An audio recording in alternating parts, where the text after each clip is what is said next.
উপস্থিত সুধীমণ্ডলী, তরিকতের সালেকিন ও মাদ্রাসায়ে মাসুমিয়া ছাত্ররা,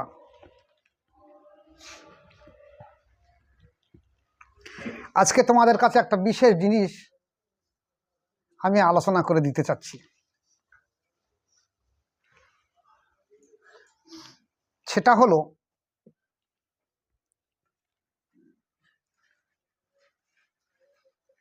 যে রসুলে পাক সাল্লাল্লাহু আলাইহি সাল্লাম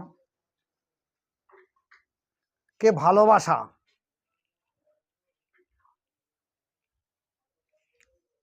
কি আমাদের কাছে কি ঈমানের অংশ নাকি না?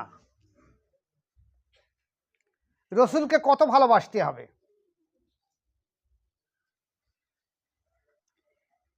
হব্বের রসুল, রসুলের মহব্বত, প্রেম, এই সম্পর্কে আলোচনা রাখব।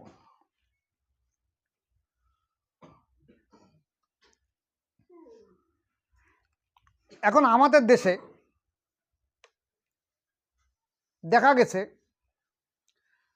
বর্তমান মোবাইলের যুগ, ইউটিউবের যুগ। ইউটিউবে অনেকে দেখছে যে আমাদের দেশে একটা স্বনামধন্য আলিম বা মুফতি, অল ইন্ডিয়া সুন্নতুল জামাতের কর্ণধার, আমি আর নাম বলছি না, উনি ইউটিউবের মাধ্যমে এমন একটা বক্তব্য ছেড়েছে যে সমস্ত নবীরা হলো ভিখারির বাচ্চা। এটা চরম ধৃষ্টতামূলক কথাবার্তা। আমি গত ইউটিউবে বলেছিলাম, গত আলোচনায়, যে এই ব্যক্তি রক্ত পরীক্ষা করে দেখা যাবে জিনগতভাবে সমস্যা আছে, নিশ্চয়ই ওই ইমানদার হতে পারে না। তাতে বাংলার এ প্রান্ত থেকে ও প্রান্তরে বহু আলেম ওলামা তার বিরুদ্ধাচরণ করেছে। কেউ বলছে তওবা পড়তে হবে, কেউ বলছে বউ দাওরা দিতে হবে।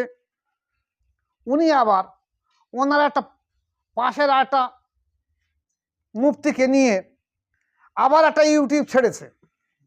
সেই মুফতিকে বলছে, আগো আমি আমার কি তওবা পড়তে হবে? আমি কি কাফের হয়ে গেছি? সে মুফতি সাহেব বলছে, না না, তো কাফের হবে কারণ তুমি এমন কি কথা বলেছ। তাই এই যে কর্ণধার, অল ইন্ডিয়া সুন্নতুল জামাতের কর্ণধার, উনি বলছে আমি এমন বেশি বাজে কথা কিছু বলিনি। আমি কি বলেছি? আমাদের দেশের মেয়েরা ওই দুটো কাঠ আর তার উপরে একটা কাঠ দিয়ে বসে চুলের ধারে থাকে, ওরা কি বলে? পিঁড়ে বলে। তো এইটা আবার ওই দূরের দিকের লোক আবার বিভিন্ন রকম ভাষা বলে। তা আমি সেই রকম একটা কথা বলেছি, এটা আবার নিষেধ হবে কোথায়? আমি কাফের হবো কেন? তাহলে একটা রসুলের সম্মান সম্পর্কে এত বাজে মন্তব্য করার পরে আবার সেটার বিরুদ্ধে আবার মন্তব্য করছে, মানে কত বড় ধৃষ্টতা, বদমাইশ লোক, চিন্তা কর দেখেন। এখন আমি বলছি যে এই ব্যক্তিগুলো এরা ইমানের দাবিদার, অল ইন্ডিয়া সুন্নতুল জামাতের দাবিদার। এই সুন্নতুল জামাত সম্পর্কে আগামী সপ্তাহে ইনশাল্লাহ আমি আলোচনা করে দিয়ে দেবো।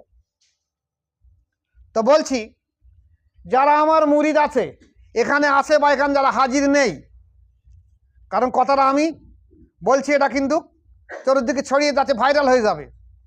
তবু আমি বলছি, যাদের অন্তত 2, 4, 5, 10টা লতিফা জিন্দা আছে, যাদের অন্তর জেকেরে জারি আছে, যারা নফসের তাজকিয়ার জন্য মুজাহিদা করছে, এই সম্প্রদায়ের ব্যক্তির কাছে আমি অনুরোধ রাখছি, তোমরা ওই আলেমগুলোর সামনে বসে অন্তরের চোখ দিয়ে দেখে নেবে যে ওর চেহারা নিশ্চয়ই মানুষের আকৃতি হতে পারে না। কারণ মানুষের অন্তরে কি আছে তা তার চেহারাই ফুটে উঠবে। একটা মানুষ কালো হতে পারে, পরিষ্কার হতে পারে, কিন্তু তার অন্তরে যদি ঈমান থাকে, ঈমানের নূর থাকে, তার বহিঃপ্রকাশ, বাহ্যিক প্রকাশ হবে মুখের উপরে, মুখেই তো আয় না। আর অন্তরে যদি ঈমান না থাকে, তারও বহিঃপ্রকাশ হবে মুখে। আর তোমাদের যারা অন্তরে চোখ আছে, আমি তোমাদেরকে অনুরোধ করে বলছি যে তোমরা এই আলিমের দিকে তাকিয়ে ভালো করে সবকে খেয়াল করে অন্তরে চোখ দিয়ে দেখে নেবে, মানুষের চেহারা আকৃতি খুঁজে পাবে না ওখানে। কিন্তু তারপর আমার সঙ্গে পরে কথা হবে, দেখার পরে আমার সঙ্গে বলবেন। খবরদার যেন কথা বাইরে প্রকাশ করবেন না যে আমি এই দেখেছি কি ওই দেখেছি, পরে আমাকে সঙ্গে বলবেন। আজকের এই প্রসঙ্গে নিয়ে আলোচনা করি যে তারই রসুল পাক সাল্লাল্লাহু আলাইহি ওয়াসাল্লামের কি মহব্বত করা যাবে না, বা কতটা মহব্বত করতে হবে।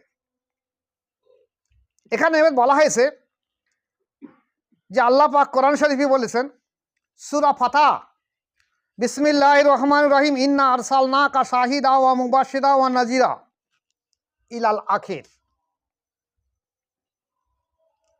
এই আয়াতের মানে বলছে, হে নবী, হে রসুল, আমি আপনাকে প্রেরণ করেছি সাক্ষী রূপে, সুসংবাদদাতা রূপে ও সতর্ককারী রূপে, যাতে জনসাধারণ বা তোমরা আল্লাহ ও তার রসুলের প্রতি ঈমান আনো এবং রসুলের প্রতি সম্মান ও শ্রদ্ধা নিবেদন করো, আর সকাল ও সন্ধ্যায় আল্লাহর পবিত্রতা ও মহিমা ঘোষণা করো। সূরা ফাতহ। তাহলে যে কথাটা আমি বলছিলাম কি, যে আল্লাহ পাক আল্লাহ রসুলকে কি জন্য পাঠিয়েছে? আমাদের কাছে সাক্ষী রূপে, সুসংবাদদাতা এবং সতর্ককারী হিসাবে। এখানে বলা হয়েছে যে বিশ্বকুল সর্দার হুজুর পাক সাল্লাল্লাহু আলাইহি সাল্লামের প্রতি সম্মান ও শ্রদ্ধা নিবেদন করা মানুষের জন্য ফরজে আইন, এবং যাবতীয় ফরজের মূল হলো কি? আল্লাহ রসুলের হব্বে ইশক, মহব্বত করা। পক্ষান্তরে তার প্রতি সামান্যতম অবজ্ঞা বা মিথ্যা প্রতিপাদন কুফরি, ঈমানহীনতা। সামান্যতম বলা হয়েছে রসুল পাক সাল্লাল্লাহু আলাইহি ওয়াসাল্লাম একটা চুল মোবারক নিয়ে যদি ব্যঙ্গ করে বলা যে চুলটা একটু বেঁকা কি টেরা, সঙ্গে সঙ্গে সে কাফের হয়ে যাবে, ঈমান হয়ে যাবে। আসলে এই ব্যক্তিগুলোর ভিতরে ঈমান নেই। এই সম্পর্কে দুটো একটা কথা বলে নিয়ে তাহলে বুঝতে পারবেন। আর যেমন আমাদের জমাত আমরা রয়েছি, ঠিক এইরকম জমাতে জনাবে রসুল পাক সাল্লাল্লাহু আলাইহি সাল্লাম হযরত ওমর রাদিয়াল্লাহু আনহুকে জিজ্ঞাসা করলেন, এ ওমর রাদিয়াল্লাহু তাআলা আনহু, তুমি কি আমাকে ভালোবাসো? হযরত ওমর রাদিয়াল্লাহু আনহু বললেন, ইয়া রাসূলুল্লাহ, ইয়া হাবিবাল্লাহ, আমি আপনাকে অবশ্যই ভালোবাসি। বললেন, কতটা ভালোবাসো? বললেন, ইয়া রাসূলুল্লাহ, ইয়া হাবিবাল্লাহ, আমি আপনাকে ভালোবাসি আমার ধন সম্পত্তি, আমার বিবি বাল বাচ্চা, আমার মা বাপের থেকে আপনাকে বেশি ভালোবাসি। আল্লাহ রসুল সাল্লাল্লাহু আলাইহি ওয়াসাল্লাম বললেন, এ ওমর, তুমি এখন পূর্ণ মুমিন হতে পারলে না। হযরত ওমর রাদিয়াল্লাহু আনহু চমকে উঠলেন যে আমি এতদিন এত লড়াই করেছি, যদি আমি শহীদ হয়ে যেতাম তাহলে কি আমি পূর্ণ মুমিন হতাম না? তাহলে আমার কোথায় ঘাটতি? বুঝে আসছে না। হাদিস শরীফে এসে রসুল পাক সাল্লাল্লাহু আলাইহি সাল্লাম তার হাত মোবারক হযরত ওমর রাদিয়াল্লাহু আনহু সিনার উপরে কয়েক পলক রাখলেন। রাখার পরে হাত মোবারক যখন সরিয়ে নিয়েছে, জিজ্ঞাসা করলেন, এই ওমর রাদিয়াল্লাহু তাআলা আনহু, তুমি বলো তুমি আমাকে কতটা পরিমাণ ভালোবাসো? হযরত ওমর রাদিয়াল্লাহু আনহু বলেন, ইয়া রাসূলুল্লাহ, হাবিবাল্লাহ, আমি আমার ধন সম্পত্তি, আমার বিবি বাল বাচ্চা, আমার মা বাপ, এমনকি আমার জীবনের থেকে আমি আপনাকে বেশি পরিমাণ ভালোবাসি।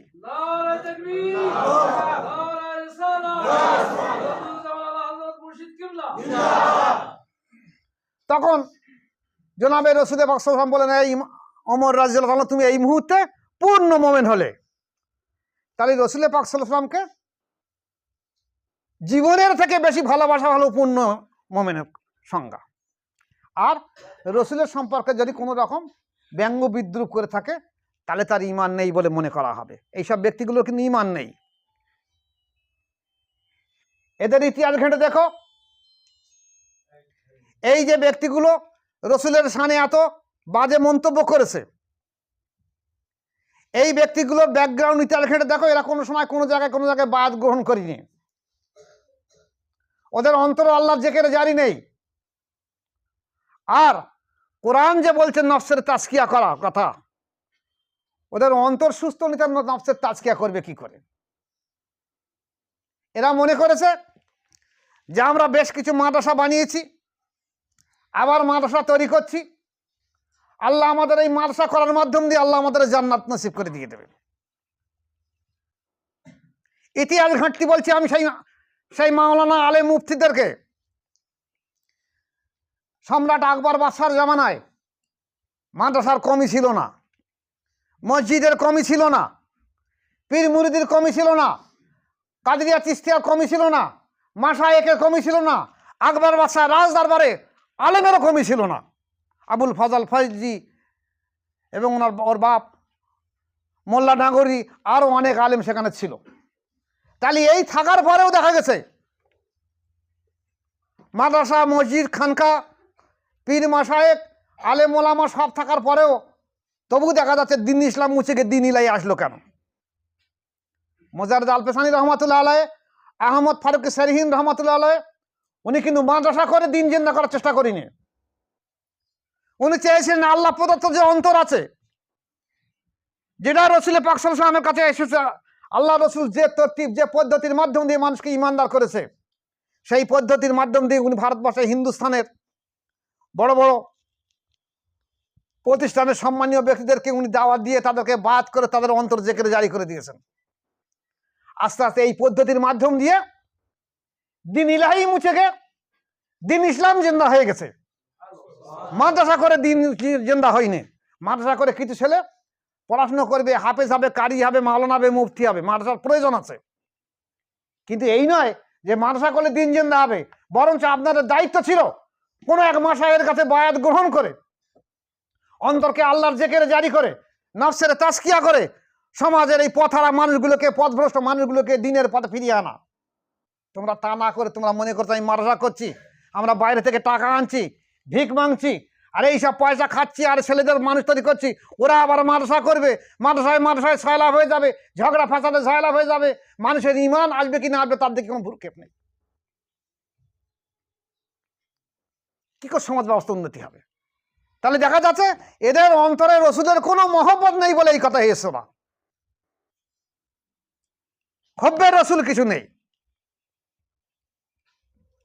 এই যে আয়াত শরীফ যেখানে বলা আছে ইন্না আরসালনাকা শাহিদা ওয়া মুবাশশিরা ওয়া নাযীরা, এই আয়াতের ব্যাখ্যায় বলা হয়েছে তিনটি বিষয়ের কথা বলা হয়েছে। প্রথম কথা হলো আল্লাহ ও তার রসুলের প্রতি ঈমান আনা। দ্বিতীয় বলা হয়েছে হুজুর পাক সাল্লাল্লাহু আলাইহি ওয়াসাল্লামের সম্মান ও শ্রদ্ধা নিবেদন করা। তৃতীয় বলা হয়েছে তাসবিহ পাঠ করা। এখন ঈমানকে এই জন্যই প্রথমে রাখা হয়েছে যে ঈমান যদি না থাকে তার সম্মান প্রদর্শন কোনো ফলদায়ক হবে না।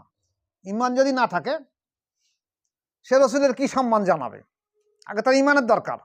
আর হাবিবের প্রতি সম্মান প্রদর্শনকে ইবাদতের পূর্বে এজন্যই উল্লেখ করেছে যে তার সম্মান ব্যতীত সারা জীবন কোনো ইবাদত আল্লাহর দরবারে কবুল হবে না, আল্লাহ রসুলের সম্মান ব্যতীত।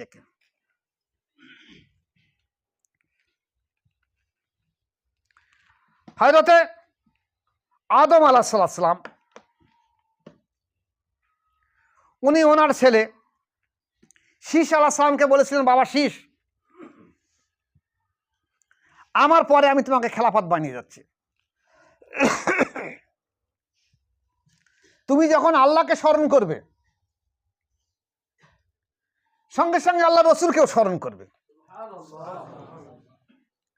তুমি যদি শুধু আল্লাহকে স্মরণ করো, রসুলকে বাদ দাও, অর্থাৎ মুহাম্মদ রাসূলুল্লাহ সাল্লাল্লাহু আলাইহি সাল্লামকে বাদ দাও,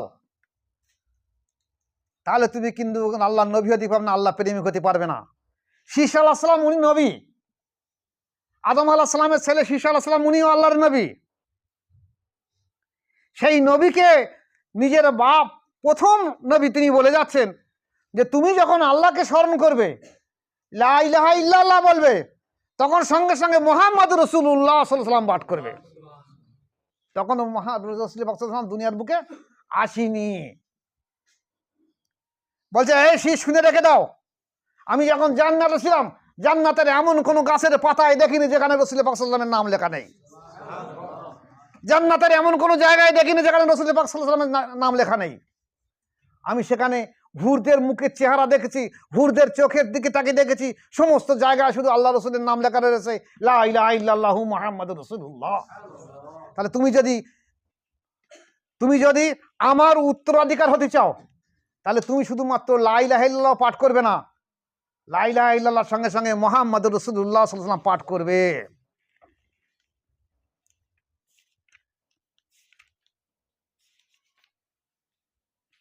এখন আসেন যে আমরা রসুল পাক সাল্লাল্লাহু আলাইহি ওয়াসাল্লামকে কতটা ভালোবাসবো, ভালোবাসার মাপকাঠি কি। একটা বাংলা উদাহরণ দিচ্ছি, তারপরে হাদিস বা কোরআন থেকে উদাহরণ দিয়ে দিচ্ছি। যেমন দেখা যাচ্ছে, এটা আমার মুর্শিদের কাছে শোনা। আমার মুর্শিদ শাহ সুফি জয়নুল আবেদিন মুজাদ্দিদি রহমাতুল্লাহ আলাইহি, আল্লাহ তাকে জান্নাত নসিব করুক, আমি দোয়া রাখি, আপনারা বলুন আমিন। তা উনি আমাকে বলেছিলেন, খোকা ভালোবাসা কিরম, প্রেম কিরকম দেখো।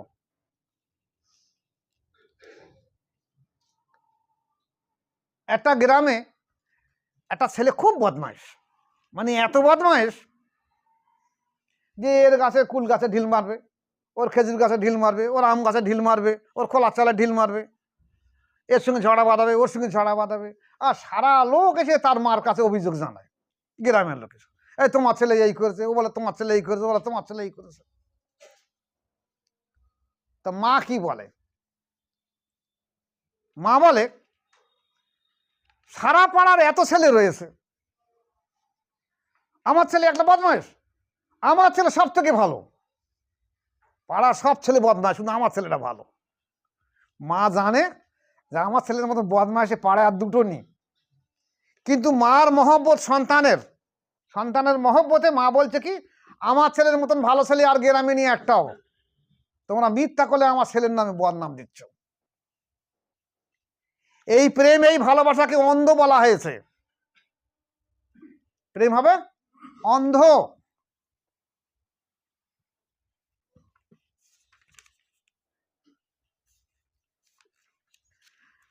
হুজুর পাক সাল্লাল্লাহু আলাইহি ওয়াসাল্লাম একটা হাদিস এসেছে, আমি তো চশমা নেই, বিসমিল্লাহির রহমানির রহিম, ক্বালা রাসূলুল্লাহ সাল্লাল্লাহু আলাইহি ওয়াসাল্লাম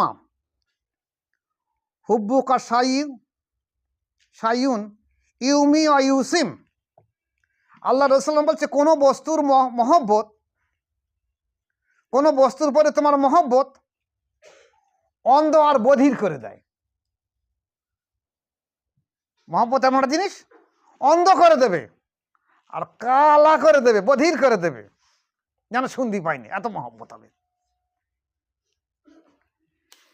দেখো,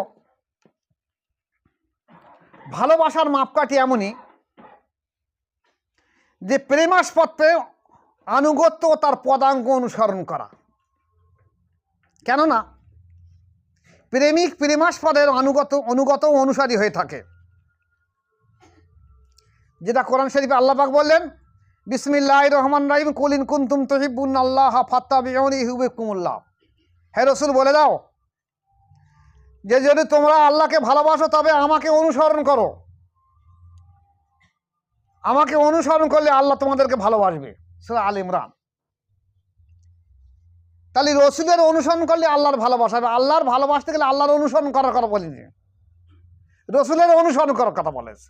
আর রসুলের অনুসরণ করতে হবে একদম অন্ধ আর কালার মতন হয়ে। রসুলের কোনো দোষ টুটি তোমার চোখে ধরা পড়বে না, যেমন তোমার সন্তানের চোখে পড়ি না তেমন পড়বে না তোমার। প্রেম হলো অন্ধ, প্রেমের কোনো সীমারেখা নেই। যে যাকে ভালোবাসে, আল্লাহ রসুল বলছেন, যে যাকে ভালোবাসে সে সর্বসময় তার কথা চিন্তা করে, তার কথাই সাধনা করে, সেই হলো ভালোবাসাটা।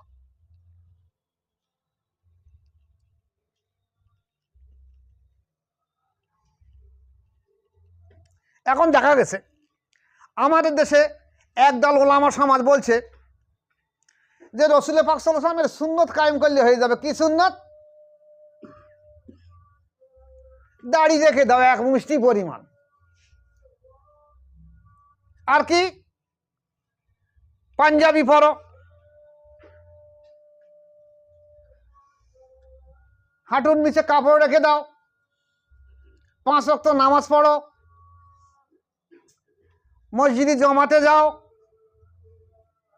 এই সুন্নত পালন করলে রসুলের উপরে মহব্বত হয়ে যাবে। কিন্তু এটা হলো বাহ্যিক মহব্বত। এই মহব্বতে রসুলের মহব্বত হবে না, তোমার অন্তর রসুলের দিকে আসেনি।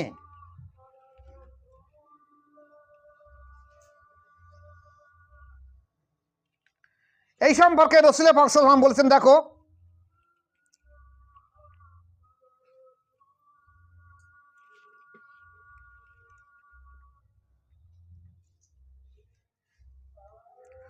যদি মনে করো যে বাহ্যিক এই প্রেম ভালোবাসা মহব্বত সুন্নত হয়ে থাকে, তাহলে মুনাফিকরাও কিন্তু রসুলের সঙ্গে ছিল। তা না হলে যারা ঈমান আনিনে তারা হলো কাফির, আর যারা ঈমান এনে রসুলের বিরুদ্ধাচরণ করে তারা হচ্ছে মুনাফিক, নাকি মাওলানা সাহেব? তাই তো? তাহলে যারা ঈমান এনে রসুলের বিরুদ্ধাচরণ করে তারা মুনাফিক।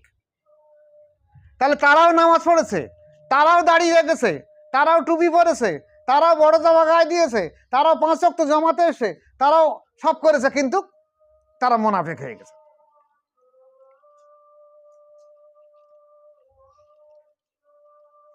এমনকি বিশুদ্ধটা হাদিস শরীফে এসেছে যে শেষ জমানায় ধর্মচ্যুত ও পথভ্রষ্ট এক সম্প্রদায়ের আবির্ভাব হবে, একটা দল শেষ জমানায় আসবে। আল্লাহ রসুল বলছে যারা কোরআন ও হাদিস পাঠ করবে, কোরআন পাঠ করবে, হাদিসও পাঠ করবে, কিন্তু কোরআন ও হাদিস তাদের এই কণ্ঠনালীর নিচে প্রবেশ করবে না।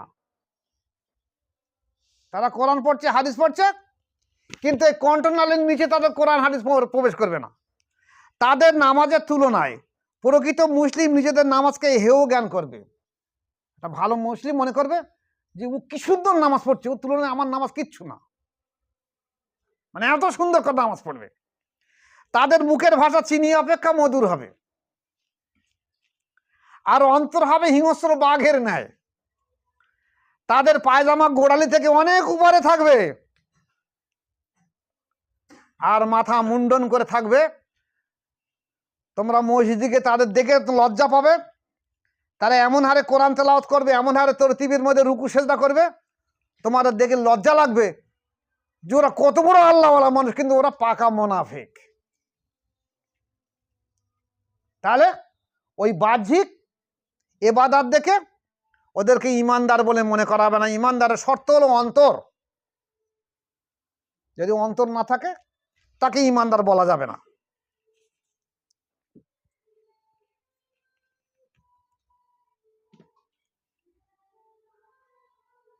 যেমন দেখা গেছে পৃথিবীর বুকে যত দল মত এসেছে, এই যে 73টা দল আল্লাহ রসুল বলছেন আসবে আমার উম্মতের মধ্যে, তা সমস্ত দল কিন্তু রসুলকে রসুল বলে মেনে নিয়েছে, লা ইলাহা ইল্লাল্লাহ মুহাম্মদ রাসূলুল্লাহ বলেছে, কিন্তু অন্তর বলিনি। এই দলগুলোর অন্তর নেই। একটা দল জান্নাতি হবে, যে দল আমি এবং আমার সাহাবারা, যে দল সেই দল আমি আমার সাহাবারা। কেমন দল? যারা আহলে বায়াত, বায়াতের মাধ্যম দিয়ে চলেছে, এরাই একমাত্র জান্নাতি দল, আর বাকি সব জাহান্নামী দল। অপর হাদিসে এসে আল্লাহ রসুল সাল্লাল্লাহু আলাইহি ওয়াসাল্লাম বলছে, দেখো নূহ আলাইহিস সালামের যখন প্লাবন আসে, সেই প্লাবনে আল্লাহ পাক হুকুম দিলেন, এই নূহ আলাইহিস সালাম, তুমি এক কাজ করো, যারা তোমার অনুসারী, তোমার ভক্ত মুরিদ, তুমি তাদেরকে তোমার এই নৌকায় তুলে নাও, আমি প্লাবন দেবো, সারা বিশ্বকে বন্যায় ভাসিয়ে দিয়ে দেবো, আর জোড়া জোড়া জীবজন্তুগুলো তুলে নাও। তাই হলো, সারা বিশ্বকে আল্লাহ পাক বুড়িয়ে দিল। নূহ আলাইহিস সালামের সন্তান কেনান পর্যন্ত সেই বন্যায় ভসে মারা গেল। কেন? ঈমান আনিনি। তাই তা রাসূল পাক সাল্লাল্লাহু আলাইহি ওয়াসাল্লাম কি বলেছে? যে আমার আহলে বায়াত, আমার আহলে বায়াত যারা বায়াত গ্রহণ করেছে কিয়ামত পর্যন্ত ঈমানের সঙ্গে, ঈমানের বিশ্বাসে এবং সেইভাবে দাঁড়িয়ে আছে, এরা যেন সেই নূহ আলাইহিস সালামের কিস্তিতে ওঠার মতন, ওরা যখন বেঁচে গেছে, এরা যারা আহলে বায়াত হয়ে ঈমানদারের সঙ্গে দুনিয়া থেকে বিদায় নিয়ে যাবে, এরা সব মুক্তি পেয়ে যাবে।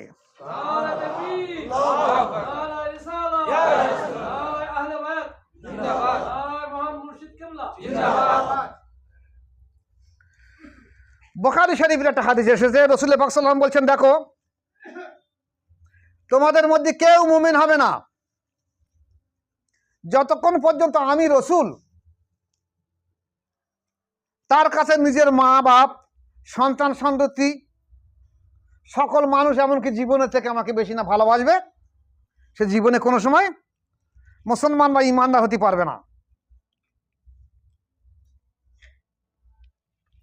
এই এক জায়গায় বলা হয়েছে আল্লাহ তাআলা তার রাসূল সাল্লাল্লাহু আলাইহি ওয়াসাল্লামের ভালোবাসা, মাতা পিতা, সন্তান সন্ততি, তার আত্মীয় স্বজন, বন্ধু বান্ধব, ধনসম্পদ, জন্ম, বাসস্থান এবং নিজের প্রাণ, মোট কথা প্রত্যেক কিছুর ভালোবাসা অপেক্ষা অধিক জরুরি এবং আবশ্যকীয়। পক্ষান্তরে যদি কেউ আল্লাহ তাআলা ও তার রাসূল সাল্লাল্লাহু আলাইহি ওয়াসাল্লামের প্রতি ভক্তি ও ভালোবাসা না রাখে কিংবা তাদের বিরুদ্ধাচরণ করে, সে যতই নিকটতম হোক না কেন তার সঙ্গে অন্তরঙ্গ ভালোবাসা রাখা জায়েজ নেই। যদি কেউ রাসূলের বিরুদ্ধাচরণ করে, সে যদি নিজের মা বাপ হয়, তার সঙ্গে মহব্বত রাখা যায় না। যার জন্য সম্ভবত বদরের প্রান্তরে লড়াইয়ের পরে যখন ৭০ জন কাফিরা বন্দী হলো, তো একজন কাফির তো সে ছিল, তার একটা সন্তান তখন রাসূল পাক সাল্লাল্লাহু আলাইহি ওয়াসাল্লামের কাছে ঈমান এনেছিল। তো সেই সন্তান তার বাপকে বলেছিল যে এই লড়াইয়ের ময়দানে যদি তুমি আমার সামনে আসতে, তা আমি তোমার সন্তানটা কি আছে আমি তোমাকে কতল করে দিতে, করে দিয়ে। ঈমান এমনই এক জিনিস, বলেছে আরে তুমি আমার বাপটা কি হয়েছে, আমি যখন ঈমান এনেছি আর তুমি ঈমান আনো, তোমার কথা কোনো আমার কোনো মূল্য নেই। এখন রাসূল পাক সাল্লাল্লাহু আলাইহি ওয়াসাল্লামের ভালোবাসাটাই হলো ঈমানের মূল অংশ। যে ভালো না বাসবে সে ঈমানদার নয়। এই ভালোবাসা সম্পর্কে হুজুর পাক সাল্লাল্লাহু আলাইহি ওয়াসাল্লাম বলেছেন, ভালোবাসা অন্ধ এবং বধির। যে যাকে ভালোবাসে তার কোনো খারাপ তার চোখে পড়বে না, আর তার কোনো খারাপ তার কানে আসবে না। এলো ভালোবাসা। এই হাদিস দ্বারা প্রমাণ হয় যে ভালোবাসার অকাট্য দলিল ও সঠিক মাপকাঠি হলো যে ভালোবাসার দাবিদারের চোখ ও কান প্রিয়জনের দোষ, অবলোকন ও শ্রবণ থেকে বিরত থাকবে। এখন প্রশ্ন হলো, হুজুর পাক সাল্লাল্লাহু আলাইহি ওয়াসাল্লাম তো দোষ মুক্ত, আল্লাহ পাক আল্লাহ রসুলকে এত বেশি ভালোবাসে, এত বেশি ভালোবাসে আল্লাহ রসুলকে। মানুষ তো মানুষ, আল্লাহ পাক কোরআন শরীফে প্রত্যেকটা নবীর নাম ধরে সম্বোধন করেছে। কি মালুম ঠিক কিনা? ইয়া আদম, ইয়া নুহু, ইয়া ইব্রাহিম, ইয়া মুসা, ইয়া ঈসা, ইয়া দাউদ, ইয়া জাকারিয়া, ইয়া ইয়া। কিন্তু আমার রসুলের নাম ধরে আল্লাহ পাক জীবনে বলিনি। কি বলেছে? ইয়া আইয়ুহান নবিয়্যু,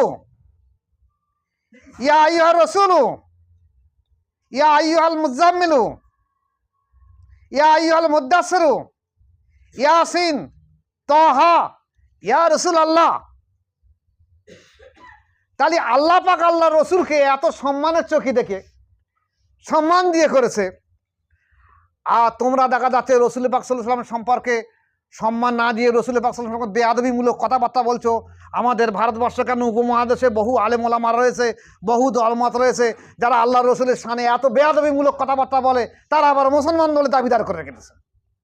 তারাও 5 ওয়াক্ত নামাজ পড়ে, তারাও দাঁড়িয়ে রেখেছে এক মুষ্টি, তারাও টুপি মাথা দিয়েছে, তারাও বড় জামা পরে, তারাও মাদ্রাসা করেছে, তারাও চিল্লা করেছে, তারাও মসজিদ বানিয়েছে, তারা শরিয়াত সুন্নতের সব পাবন্দি করে, কিন্তু রসুলের মহব্বত তাদের ভিতরে নেই বলে ঈমান সেখান থেকে দূরে সরে গেছে। এরা কারা? হুজুর পাক সাল্লাল্লাহু আলাইহি ওয়াসাল্লামের কোনো দোষ নেই। জীবনে উনি যা করেছে সব আমাদের জন্য করেছে, আমাদের দেখানোর জন্য। তাই তার কোনো দোষ তার দোষ বলে মনে হবে না। আপনি আপনার চোখ দিয়ে দেখতে পারেন আমি আমার চোখ দিয়ে জীবনে কোনো দোষ খুঁজে পাবো না, আমি তো প্রেমিক। একটা গল্প বলি এই প্রসঙ্গে। তখন আমরা ছোট ছিলাম। এখন আমাদের এই পাড়ায় শ্যামবাজারে ওই আদি বেনারসি না নিউ বেনারসি, ওদের একটা বড় দোকান আছে শ্যামবাজারে। তাদের একটা ছেলে একটা মেয়েকে ভালোবেসে বিয়ে করেছে। তার ছেলেটার বয়স তখন, আমরা তখন পড়াশুনো করি, ওই ক্লাস 4-5 পড়াশুনো করি। সে ছেলেটার বয়স তখন বোধ হয় ওই 40-45 হবে। টপ চেহারা, ধনী মানুষের ছেলে, বড় ব্যবসায়ী। আর একটা মেয়েকে বিয়ে করেছে, বছর 15-16 মেয়ে, কালো কুৎসিত একটা পাগলি। সে ব্লাউজও পরে না, একটা শাড়ি যায় জড়িয়ে থাকে, আর একটা কঞ্চিলে রাস্তাতে যায়, আর ওই পাতা টাতা কাগজ মাগজ এরকম করে যায় বহুত দিন ঘুরে, কিচ্ছু করে না, পাগলির মতো। আর এ সকালবেলা রান্না করে তাকে দুটো খাইয়ে দে, তাকে গোসল করে দিয়ে চলে যায়। আর আমরা ছোটবেলা দেখতুম তাই। ছেলে মানুষ তখন তো বলি পাগল নাকি। আবার ও সেই রাত্রে লাস্ট বাস, তখন সেই 8:30টার সময় 9 টন লাস্ট বাস এসে ও আবার রান্না করবে, ও মেয়েটা ঘুমোবে, ওরা আবার ডাকবে, ডেকে আবার তারা ডেকে তুলে আবার রান্না বান্না করে ভাত টাত খাইয়ে তারা আবার ঘুম পাড়াবে। তা আমরা হাসাহাসি করতাম যে পাগল নাকি। তখন কিছু কিছু বয়স্ক মানুষ বলতো যে ওরে প্রেম অন্ধ। আমরা তো ছেলে মানুষ বুঝলাম না প্রেম কি জিনিস। বলে প্রেম অন্ধ, বলে যার সঙ্গে মজে মন, কি বা হাঁড়ি কি বা ডোম। তো এমন মজা মজেছে। তো তখন অনেকে আমাদের গ্রামের লোক বলতো লাইলি মন তারা কি প্রেম করেছে, ওর থেকে তারা বেশি প্রেম করেছে। ও ভরদিন ওই মেয়েটা কারোর সঙ্গে কথা বলবে না নিজের স্বামী ছাড়া। তাহলে প্রেম এমনই একটা জিনিস। তা সেই প্রেম, সেই মহব্বতের দৃষ্টিতে যদি আল্লাহ রসুলকে না দেখা হয়, যদি তুমি রসুলকে খারাপ দৃষ্টিতে দেখা, তাহলে তুমি ওর মধ্যে ঈমান থাকবে না। যেমন দেখা যাচ্ছে আমাদের দেশে পরীক্ষা করে দেখা গেছে এমন কিছু কিছু দল আছে, যে দলগুলোর কিছু কিছু কথা আমি আপনাদের সামনে তুলে ধরছি। কোনো কোনো দল বলছে যে খেলাফায়ে রাশিদিন এবং রসুল পাক সাল্লাল্লাহু আলাইহি ওয়াসাল্লাম প্রিয়জনদেরকে কাফের বলছে। এমন কিছু দল আছে। এমনকি মুনাফেকে বলছে হুজুর পাক সাল্লাল্লাহু আলাইহি ওয়াসাল্লামের প্রতি কুফর এবং কপটতা বা মুনাফিকির বিভিন্ন রকম নেফাকের দোষও তারা দিয়েছে। এরাও কিন্তু মুসলমান। কোন কোন দল বলছে যে আহলে বায়াতের শানে বেয়াদবিমূলক বহু কথাবার্তা বলেছে। কেউ কেউ বলছে খতমে নবুয়াত সম্পর্কে কথা বলেছে। কোন কোন দল বলছে আমরা কোরআন মানবো, হাদিস মানবো না। রাসূল পাক সাল্লাল্লাহু আলাইহি ওয়াসাল্লাম হাদিসকে অস্বীকার করছে এবং হাদিসগুলোকে, আল্লাহ রসুলের সহিহ হাদিসগুলোকে মিথ্যা প্রতিপন্ন করছে, জয়ীফ জাল বলে। যে কথা আল্লাহ রসুল বলেছে তারা না বুঝে সুঝে বলছে এটা জয়ীফ, এগুলো জাল হাদিস।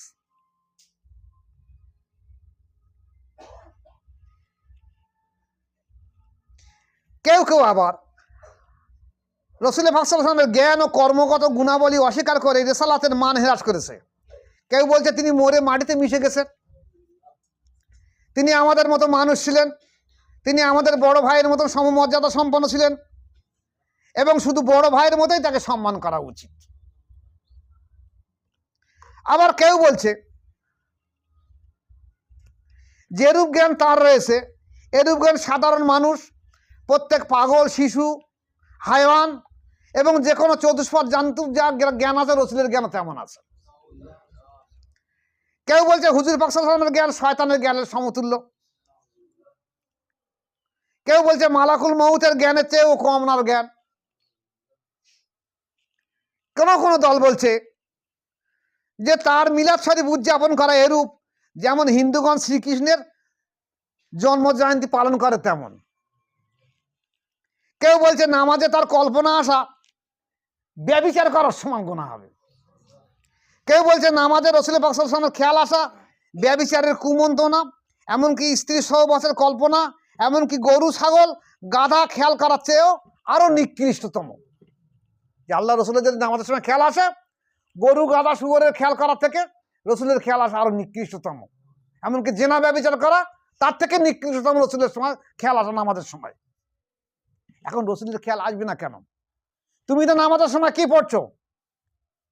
আল্লাহুম্মা সাল্লি আলা মুহাম্মাদি ওয়া আলা আলি মুহাম্মাদ কামা সাল্লাইতা আলা ইব্রাহিম ওয়া আলা আলি ইব্রাহিম ইন্নাকা হামিদুম মাজিদ। তা নামাজে যদি আল্লাহর ইবাদত হয় তাহলে রসুলের নাম করছো কেন? এখানে রসুলের দরুদ পড়ছো কেন? এই রসুলের দরুদ ইব্রাহিম না পড়ে তার নামাজ হবে না, এবং রসুলের বংশজাতের উপরে দরুদ না পড়ে তার নামাজ হবে না। ইব্রাহিম আলাইহিস সালামের দরুদ না পড়ে তার নামাজ হবে না। ইব্রাহিম আলাইহিস সালামের বংশজাতের উপর দরুদ না পড়ে তার নামাজ হবে না। ঠিক কিনা মাওলানা? আর তুমি সেই নবীর শানে এত বড় বাজে মন্তব্য করছো। কেউ কেউ আবার বলছে আল্লাহ রসুলের বহু ভুল আছে, এজন্য আল্লাহ পাক তার উপরে অনেক অসন্তুষ্ট আছে। কেউ কেউ বলছে আমরা যেভাবে ভুলে যাই আল্লাহ রসুলও তেমন ভুলে যায়। মোট কথা, আল্লাহ রসুল সমস্ত দোষ থেকে মুক্ত, আর এরা এই অন্তর না থাকার কারণে এরা আল্লাহ রসুলের শানে বহু বেয়াদবিমূলক কথাবার্তা বলেছে। আজ ইউটিউব খুলে দেখেন,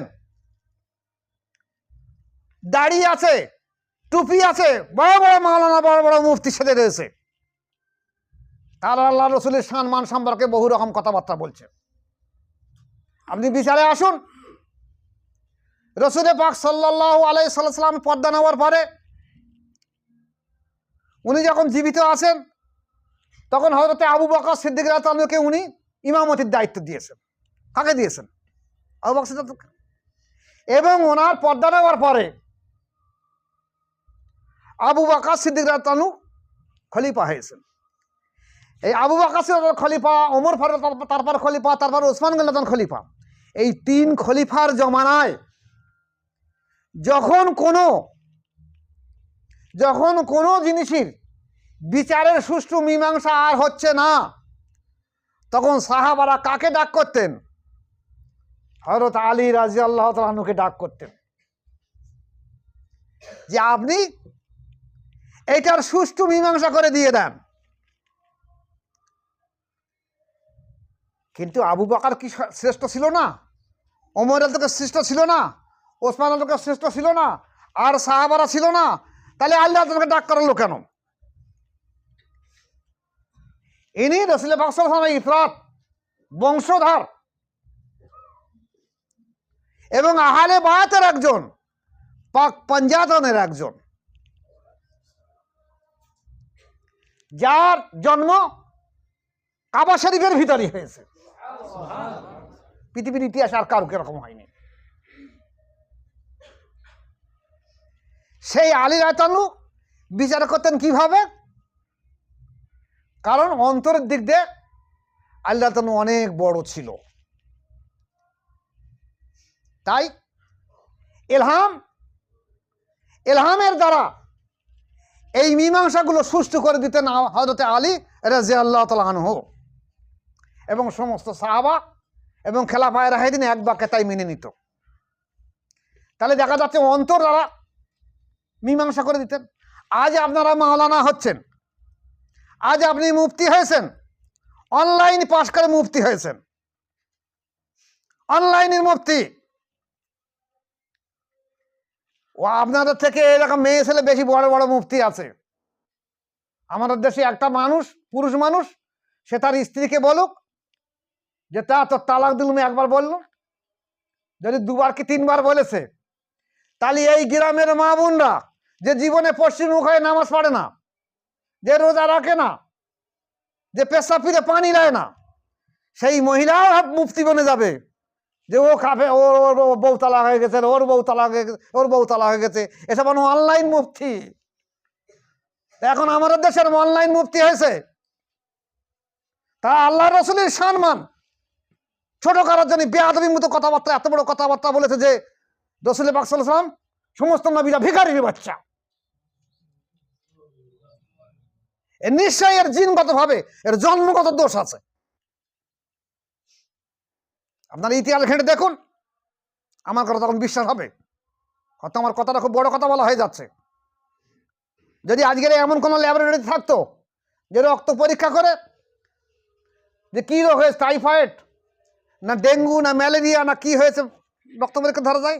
যদি রক্ত পরীক্ষা করে ধরা পড়তো যে এর রক্তের দোষ আছে কি না আছে, তাহলে এইসব অনলাইনের মাওলানা মুফতিকে আগে ধরা পড়ে যেত, যেটা জাতিগতভাবে মুসলমান না, ওরা ইসলামের দুশমন, ওরা বাহ্যিক মুখোশ ধরে চলছে। তানালি রসুল পাক সাল্লাল্লাহু আলাইহি ওয়াসাল্লাম সম্মান নাম কথা বলে কি করে? আসলে এদের অন্তর নেই। এদেরকে যদি বলা হয় বায়াত হওয়ার কথা, বলছে বায়াত হবো কেন? আমি কি কম মশাল জানি? আমি কম হাদিস জানি? আমি আবার বায়াত হবো কেন? তোমরা বায়াত হতে পারো না, তোমরা মূর্খ সূক্ষ্ম মানুষ। হাদিস কোরআন রয়েছে, আমি হাদিস কোরআন মোতাবেক চলবো। তা হাদিস কোরআন থেকে আল্লাহ রসুল বললেন কেন আমার উম্মতের মধ্যে 73টা দল হবে, 72টা দল জাহান্নামী হবে? হাদিসে এসছে তো, কেন বলেছে? এবং কেন আল্লাহ রসুল কথা বলেছে সর্বপ্রথম জাহান্নামে যাবে একদল আলেমরা? সে আলেম কারা? তোমরাই তো বলছো আমরা আলেম। ভাই, আমরা কিন্তু বলি না আমরা আলেম, আমরা বলছি আমরা ফকির মানুষ, আমরা সাধারণ মানুষ। তোমরা বলছো আলিম। তোমরা হয় সম্মানের দরজা থাকবে তোমাদের কাছে, আর না জাহান্নামে সর্বপ্রথম কাঠ কয়লা তোমরা হবে। কিন্তু হয় আল্লাহর দুনিয়ার সম্মানের জন্য তোমাদের বেশি হবে, আর না জাহান্নামের কাঠ কয়লা হতে হবে। এখনো সময় আছে, এখনো সময় আছে। এই সমস্ত আলেম মাওলানা মৌলবীদের আমি অনুরোধ করছি হাত জোড় করে, যে আপনারা রসুল পাক সাল্লাল্লাহু আলাইহি ওয়াসাল্লাম শান সম্পর্কে বেয়াদবিমূলক কথাবার্তা বলবেন না। যা বলেছেন অন্তর থেকে তওবা করে নেন এবং বলে দিয়ে দেন প্রকাশ্যে যে যদি আমার কথার দ্বারা মানুষের বক্তব্যের মধ্যে কোনো ভুল ভ্রান্তি হয়ে থাকে তা আপনারা আমাকে মাফ করে দেবেন, এবং আমি তওবা করতে যেন আমার মুখ জবান দ্বারা আল্লাহ পাক এরকম কথা না বাইর করে নেয়। প্রকাশ্যে বলে দিলে মিটে যায়। আর আপনারা বায়াত গ্রহণ করুন, কোনটা হাক্কানি আল্লাহর ওলির কাছে বায়াত গ্রহণ করুন। কারণ আল্লাহ পাক পরিষ্কার বলেছে, কদ আফলাহা মান যাক্কা ওয়া কদ খাবা মান দাসসা। যে ব্যক্তি নফসের তাজকিয়া করলো সেইটি সফলতা অর্জন করলো, আর যে নফসের তাজকিয়া করলো না সে ধ্বংস হয়ে গেল, বরবাদ হয়ে গেল। তুমি মাদ্রাসা করেছো 14 ঘন্টা, কিছু রাশি না, আল্লাহ পাকের কাছে অবিচার হবে না। তোমার দাড়ি 4 ইঞ্চির বড় হয়ে 6 ইঞ্চি কি 8 ইঞ্চি বিচার হবে না। তোমার পায়জামা কত বড় হয়েছে, তোমার জামা কত বড় হয়েছে, তোমার টুপি কি রকম হয়েছে, বিচার হবে না। আল্লাহর কাছে বিচার হবে কি তোমার অন্তরে তাজকিয়া হয়েছে কিনা। তুমি আমার কাছে এসো, অন্তরে কি নিয়ে এসেছো? আমার রসুলের মহব্বত নিয়ে এসেছো কিনা? তোমার অন্তর আমার সঙ্গে মিশেছে কিনা? সে করতে গেলে একমাত্র বায়াতের মাধ্যম দিয়ে আসতে হবে। এবং তাকে যেমন ফানাফে শায়েখ, ফানাফে রসুল এবং ফানাফিল্লাহ, আল্লাহর সঙ্গে ফানা হওয়ার বলা হয়েছে যে ফানাফে শায়েখ হতে হবে, শায়েখের সঙ্গে ফানা হতে হবে, শায়েখের সঙ্গে লীন হতে হবে, তারপর ফানাফে রসুল, রসুলের সঙ্গে লীন হতে হবে, তারপর তুমি রসুলের মহব্বত কি বুঝবে। এটাকে কি বুঝবে তুমি? এই শাস্ত্রে বলে যে মানুষ চেনে আর একটা কি জন্তু কি চেনে। তা তোমরা তো সেই রকম হয়ে গেছো। তোমরা কি জানবে মানুষের? রসুলের চিনতে গেলে তোমাকে ফানাফে রসুলের ক্লাস না করা পর্যন্ত রসুলের সম্পর্কে তোমার কোনো জ্ঞান বুদ্ধি হবে না, কোনো ব্যক্তির হবে না। আর যতক্ষণ পর্যন্ত ফানাফিল্লাহ না আসবে না, আল্লাহ পাকের সম্পর্কে তার জ্ঞান বুদ্ধি হবে না। তুমি মনে করছো আমি লেখাপড়া শিখেছি, বড় মাওলানা, বড় সার্টিফিকেট, আমি টাইটেল পাস করেছি, আমি শাইখুল হাদিস, আমি মুফতি, আমি অমুক তমুক, আমি সব মাফ হয়ে যাবে। খাচ্ছ কি একবার দেখে নিচ্ছ না? আল্লাহ রসুল যেখানে বলেছে 1 লোকমা হারাম খাদ্য খেলে 40 দিন তার দোয়া কবুল হবে না। যার মাংস এবং রক্ত হারাম দিয়ে তৈরি তার এবারত আল্লাহ পাকের দরবারে জীবনে কবুল হবে না। সারা জীবন ওয়াজ করছো, 10,000, 20,000, 30,000, 40,000, 50,000 টাকা নিচ্ছ, আর সুদখোর, ঘুষখোর, মদখোর, তাড়িখোর, আলটালাল, দোট্টালাল সবার বাড়ি খাচ্ছ, আর মাওলানা সেজে বড় জামা পরে ঘুরে বেড়াচ্ছ। মনে করছো আমি আমার দাড়ি টুপি রয়েছে, আমি একটা সুন্দরী বড় মাওলানা হয়েছি, লোকে আমার সম্মান দেয়, ঠিক আছে, সব ভালো বলতে পারো কথাবার্তা সব। মরার পরে বুঝে আসবে, যেদিন উত্তর দক্ষিণ হবে। বসিয়ারে মাওলা বাদশাহ বলতো, বলে আমাদের দেশে শিউলি যারা খেজুর গাছ কাটে তারা সেই ভাঁড়ের তলায় ঝরা গুড়ির রস দেয়, আর মুখি ওই বিষ মেরে ভালো গুড় জিরেন রসের গুড় বিষ মেরে শক্ত করে আর মুখে আটকে দেয়। ভাঁড়ের তলায় ঝরা গুড়, টক গুড় আর ওপরে মিষ্টি গুড়। বলে এই ভাঁড় যখন তোমার ওই মরার পরে কাজ করে দেবে, ভাঁড় তুমি এখন শো, সেই সময় বুঝতে পারবে ভাঁড়। তোমার অবস্থা এখন বুঝবে না, যেদিন উত্তর দক্ষিণ করে দেবে সেই দিন বুঝে যাবে। যেই অবৈধ ভক্ষণ করা আর রসুলের সম্মান সম্পর্কে এত বড় কথা বলা, এর শাস্তি সেই দিন পাবে। এখনো বলছি, ফিরে আসো, তওবা করো। সমস্ত ওলামায়ে দ্বীনদের কাছে আমার অনুরোধ, সমস্ত আলেমদের কাছে আমার অনুরোধ, সমস্ত ওয়াইজিনদের কাছে আমার অনুরোধ, সমস্ত ইমামদের কাছে আমার অনুরোধ, আমি হাত জোড় করে আপনাদের অনুরোধ করছি, আপনারা ভুল বুঝবেন না। আপনারা প্রত্যেকে কোনো এক মাশায়েখের কাছে 4টে তরিকা, কাদরিয়া, চিশতিয়া, নকশবন্দি, মজাদা তরিকার মধ্যে বায়াত গ্রহণ করুন, করে যে কোনো একটা তরিকার মধ্যে আমল করুন, তাহলে রসুলের উপরে মহব্বত আসবে। আর রসুলের উপরে মহব্বত আসতে গেলে দুনিয়াবি হিসেবে আগে আপনাকে ফানাপে শায়েখ, আপনার মুর্শিদের উপরে ফানা হতে হবে, মহব্বত আসতে হবে। যে মুর্শিদকে চিনো না, সে রসুলকে চিনবে কি করে? ওই ঘটপুকুরি বাসে একটা অন্ধ ফকির ভিক করে আর বলে, সে জানে না কি বলে, মুর্শিদ ছাড়া নেই কো গতি, মুর্শিদ হবে সঙ্গের সাথী, পরকারে মা দিবারাতি লা ইলাহা ইল্লাল্লাহ। লোক 2-1 টাকা দেয় আর হাসে। কিন্তু আমি যখন যাই বাসে দেখি এ কথা যখন বলে, আমার এমনি চোখ দিয়ে পানি ঝরে আসে, যে ও জানে না ও কি বলছে, কিন্তু ও বলে যাচ্ছে কথা যে মুর্শিদ ছাড়া নেই কো গতি, মুর্শিদ হবে সঙ্গের সাথী, পরকারে মা দিবারাতি লা ইলাহা ইল্লাল্লাহ। বড় পীর আব্দুল কাদের জিলানী রহমাতুল্লাহ আলাইহি সিরুল আসরার কিতাবের মধ্যে লিখেছে যে মানুষকে যখন কবরে শুয়ে দেওয়া হবে, মুনকার নাকির প্রশ্ন করবে, যখন আসবে, তখন তার 2 পাশে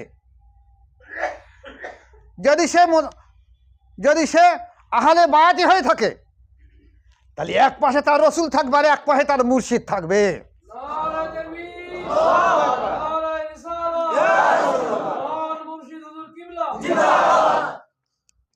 সিরুল আসরার কিতাব দেখা আছে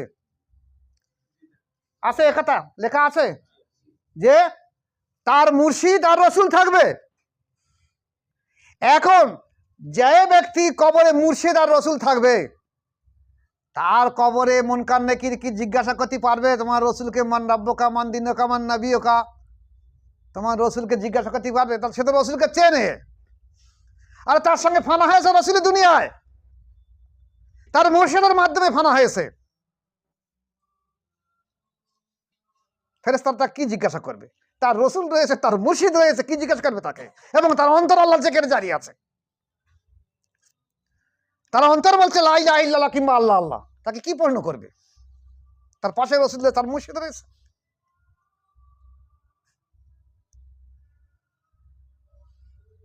শুধু তাই না, বড় পীর আব্দুল কাদের জিলানী রহমাতুল্লাহ হাদিস দিয়ে দিয়েছে সিরুল আসরার কিতাবের মধ্যে যে যদি কোনো মুরিদ